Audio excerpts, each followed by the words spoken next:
ඔයා දන්නවද මෙන්න මේ පැලෑටි වර්ගේ මොනවද කියලා? මේවා ඉතින් කැමරට ගන්න කොළ වර්ගයක් නෙමෙයි. විස කොළ වර්ගයක්. ගෑවුනොත් ඉන්න බෑ කසනවා. ගෑවුන තැන කසනවා. ඒත් එක්කම පළු දානවා. ලේනකන් උනත් කසන්න පුළුවන්. ඔයාට හම්බෙලා තියෙනවද? ඔයාලගේ පැති වල තියෙනවද මේවා?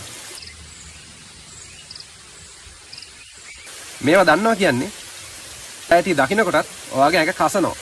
නලියනවා. කවදාවත් ඔයාගේ ඇඟේ මෙන්න මේ පැලෑටි වර්ගේ ගෑවිලා නැත්තම් අනිවාර්යෙන් ඔයත් මෙන්න මේ පැලෑටි වර්ගේ හොයලා හරි ඇඟේ ගාගෙන බලන්න කොහොමද සනීපේ කියලා. අපේ පැතිවල නම් මේවා සරුවට හැදෙනවා. මේ හොඳ සරුවට හැදෙනවා අපේ පැතිවල නම් මේවා.